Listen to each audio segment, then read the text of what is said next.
नमस्कार दोस्तों, मेरा नाम सुभाष ठाकुर, हिमाचल प्रदेश बिलासपुर से बिलोंग करता हूं। आज मैं आप सभी का ध्यान खींचना चाहता हूं आज जो देश में माहौल बना हुआ है, और बात करना चाहूंगा युवा सोच की भी और महाराष्ट्र सरकार की भी। आज मैं आप सभी से जानना चाहता हूं, क्या ये देश हम सभी का नहीं है?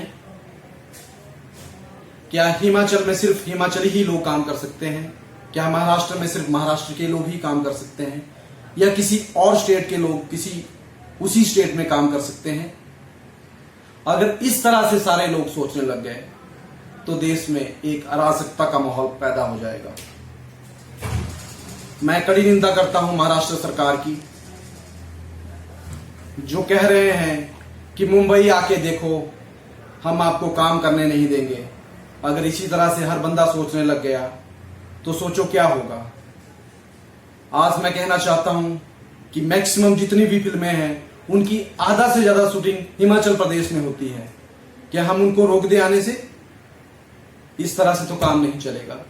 देश में अराजकता फैल जाएगी, देश बंट जाएगा। मैं ऐसी सोच के खिलाफ हूं। आज का युवा इस सोच के खिलाफ है। और बात करना चाहूंगा कंगना रनौत की, जो उन्होंने बयान दिया था, जिसके ऊपर कांग्रेस सरकार और बीजेपी की सरकार भी कह रही है कि नहीं, हम उसका समर्थन नहीं करते। क्या कहा था उन्होंने? पीओके कहा, और क्या कहा? मैं तो पीओके नहीं, मैं तो पाकिस्तान कहूंगा महाराष्ट्र को, जिस तरह से वहां काम किया जा रहा है।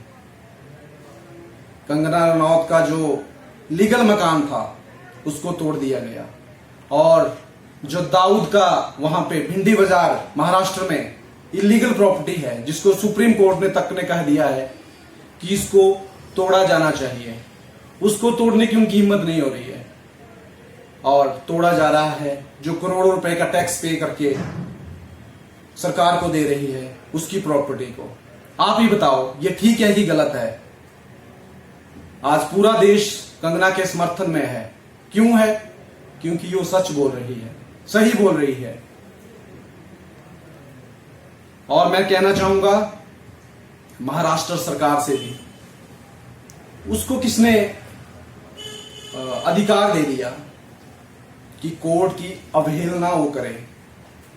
जब कोर्ट ने कहा है, बॉम्बे हाई कोर्ट का कहना है कि 31 सितंबर तक किसी का भी कोई भी ढांचा लीगल हो इलीगल हो इस कोरोना काल में नहीं तोड़ा जाएगा। उसको 24 घंटे का टाइम दिया जाता है।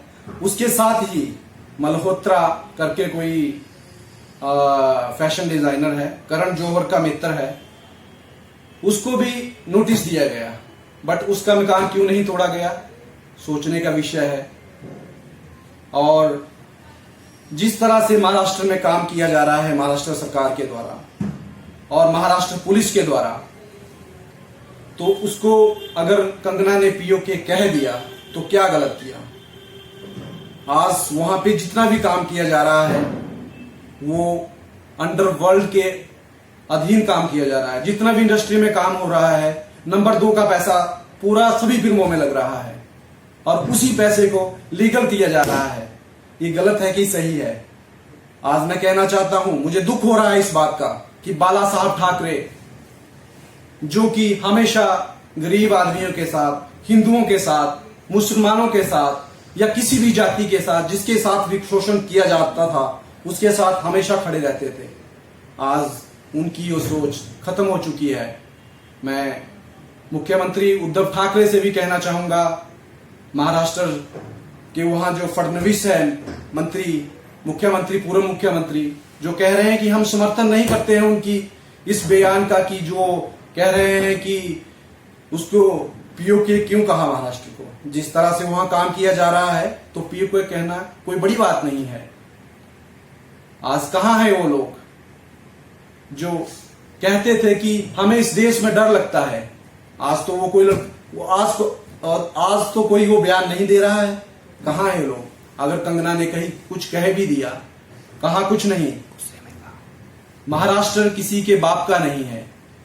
ना मेरे बाप का है ना किसी और के बाप का है। वहां पे कोई भी काम कर सकता है, कोई भी जा सकता है, कोई भी आ सकता है। अब इससे ज्यादा मैं क्या कहूं। आज इतना ही है कि आज का युवा ऐसी सोच को दरकिनार कर रहा है, सच को सच कह रहा है, झूठ को झूठ बोल रहा है, सच के साथ है और झूठ को लात मार रहा है।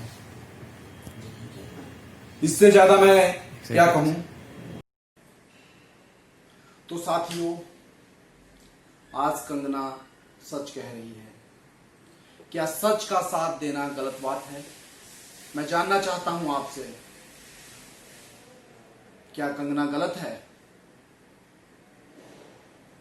सच का साथ दो, देश तरक्की करेगा। अगर देश को फिर से विश्व गुरु बनाना है, सोने की चिड़िया बनाना है, वो दिन दूर नहीं जब ये भारत देश फिर से सोने की चिड़िया बनेगा। पर हां, ऐसी सोचों को, ऐसी विचारधाराओं को कुचलना होगा, तभी हमारे इस महान देश का कुछ हो सकता है। जय हिंद, जय भारत।